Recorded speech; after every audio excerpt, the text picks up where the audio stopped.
doesn't look like you can't really tell a color or anything, but yeah. Yeah, they would tail the aircraft for hours and hours, and then just disappear. Right. And once I saw that behavior, and then I realized that the smaller variants are actually operating in buildings, I was like, well, that's the relationship there, because it's the same technology operating into, and the same behaviors as well, operating in the two areas. And what I realized what it is after a lot of thinking and sort of modeling, how it actually works is that there are three variants of these Foo Fighters. Right. You've got Type 1, 2, and 3. The Type 1 are the Foo Fighters they saw during World War II, operate generally between 80 to 100,000 feet. They are seen from the ISS, they're seen from aircraft, currently seen by the US Navy, which is what the Congress was talking about the other night.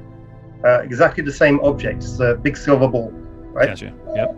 So that's a Type 1. Then you have the Type 3s, which are about the size of a baseball, and they operate in buildings. Okay. Then you have a Type 2, which is kind of like a one in the middle, which operates in woodlands and areas of harsh environmental, harsh environments. So the smallest variant. So what they do is that the Type 1s, when they're operating up in the atmosphere and they detect something in the atmosphere which shouldn't be there, they can't communicate with each other, because when they do that, they become detected. Okay. Right? So what they do is they relay it off a third party. And when they relay it off the ground. Okay. They relay it down to the Type 3s, who then come online and then start relaying up to the Type 1s.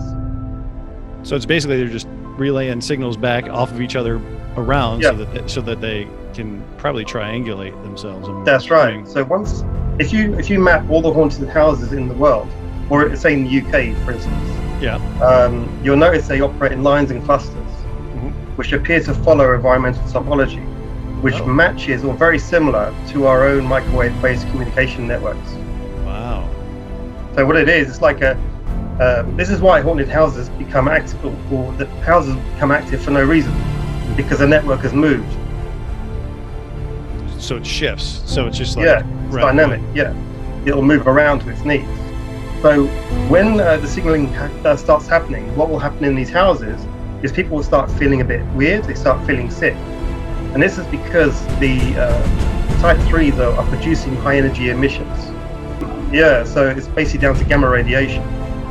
So these things are doing what I call burst relaying. So a lot of data comes down, it goes and it relays it back up again. Now when the emissions get so high, what happens is they will perform actions to move you away from the emissions. So in 30 East Drive, the sphere itself is operating in the attic.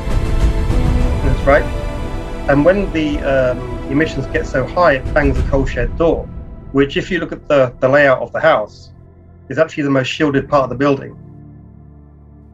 Okay. So it's banging the door. Everybody goes rushing down there to go see it. To go see the door bang. Right. Okay. Yeah, and then it can broadcast. So it's basically getting you away from itself. So it's trying not to kill you, basically.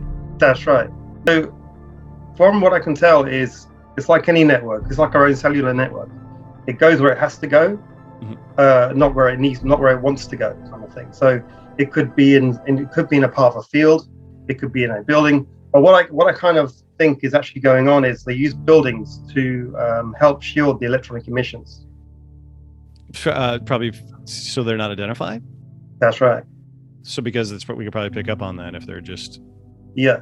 So if you can imagine like a third party coming into our atmosphere, when it looks down into the ground, it can't detect this network because it only comes online when it needs to, and it only does burst relaying, and then the emissions are shielded by the building itself. And this is what's happening. You see, is this behavior complies with the inverse square law of radiation, whereby the further you are away from the radioactive source, the safer it is. Okay. So that's why it pushes you down the stairs and says, go down there. And then what happens is, once the broadcast is done and the whole thing is sorted out, it will then go into a dormant state. And that's why paranormal activity is so intermittent, because it only switches on when it needs to and then shuts back down again. and then so nothing will happen for three or 4 days, Mm-hmm. and then it will happen again. Yeah. And it's like, well, it's a haunted house. There's people who died in that house. There's all these people that died in this house. But I've heard of stories where people, like, brand new houses, 20, 30 years old, less than that. And there wasn't any type of tragedy. There wasn't anybody, there was no axe murder that happened. And weird stuff happens as well, So Yeah, from what I can tell, paranormal activity has absolutely nothing to do with human death rate or human death. Absolutely nothing. Right. It's basically a dynamic network that moves around, causes diversions to move people away from high energy sources, and then it shuts down again. It's just that we've misidentified it as dead people, Right. And this is why the mainstream paranormal researchers haven't really got anywhere in the last 50 years. They just go into a building, they'll run around it for a while, they'll see some stuff happen, but then it will all go quiet. Mm-hmm. So that's what it is. Yeah. And so these spheres have been photographed and videoed in the East Drive. They're everywhere, absolutely everywhere. Yeah, literally, they are literally everywhere. I'm going to jump into this real quick and try to share this if this is cool. If you can see this still. This is the Facebook page, right? Yeah. So this one here is 1 in 30. That one. This one here? Yeah. So what's this? What are we staring at? That's a Type 3 sphere. It's the miniaturized scoop fighter. Oops. Sorry. So that's the Type 3. That's in a house. Is that the house that you were telling me about? That's right. Yeah. So this just materialized. Yeah. Is this like an IR camera? What did you use to take this? This was actually taken by a group I know, but I think it was an infrared camera. Yeah. Okay. Wow. And it materialized in the house. Yeah. Wow. So that's the Type 3 that's just hanging out. I mean, and then you got some other ones here. Yeah.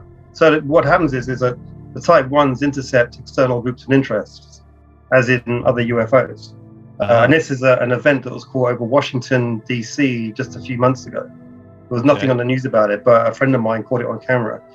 And if you look at the previous image, you'll see it just before and after the explosion. Oops. No, not for the next one. This one here. That's it there. So there is triangulating on it. And then you have the interception where it blows it all up. Wow. So this big area here that we're looking at is the something UFO or whatever craft or whatever. Craft, so these three, it looks like four here maybe, but yeah, they could be four. Yeah. That they triangulate on the craft and they're actually blowing them up. Yeah. Wow. Oops. Well, this is a video or an inverted video of one getting blown up. You can just about make it out that it's like a cigar-shaped craft, and as it turns, you'll see that there's little like orbs surrounding it or moving around it, and then it will just basically light up. Wow. And it just disintegrates these things. Yeah, so you can just about make it out. Wow. Oh yeah, okay. It looks like there's something that's popping in around it here. Yeah, here it goes. And this is the cigar. Okay. Boom. Wow. Okay. It's just getting kind of smoked. Wow. Jeez. Where was this taken at? I can't remember off the top of my head. It was sent to me. So. So these orbs. I mean, what's the prevailing theory here? That they're protecting. And this is interesting. That's just some nice lightning, I guess. Wow. No, you see the little ball. You see this guy here. Oh yeah, this guy right here. But I'm not sure. I'm not sure where that lightning is coming from. Wow. It doesn't look natural to me, but I'm not an expert on lightning. So. Yeah, no, me either. There's another couple more in the field. Yeah. That's pretty. That's a pretty clear daylight photo right there. Yeah. They're the most common UFO seen today. Everyone's seeing them. People who fly drones see them all the time. Right. They whiz by. Yeah. And this one, do you know where this one's from, or where this was taken? Oh God, I have so many. I kind of lose track. Yeah. But that was taken in England, I believe. That's pretty clear. Pretty low to the ground. Another triangulation here is what it. This one here is actually a very old picture.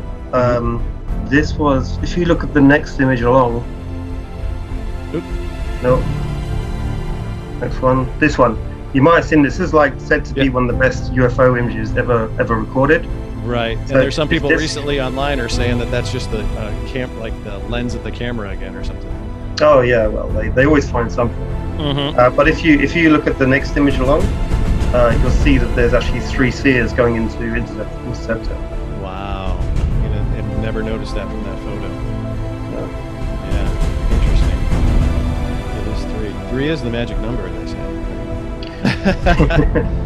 And there's this. This. Yeah. I know you and I have spoken about this. This is. So you've created an app. You created a way to activate these things.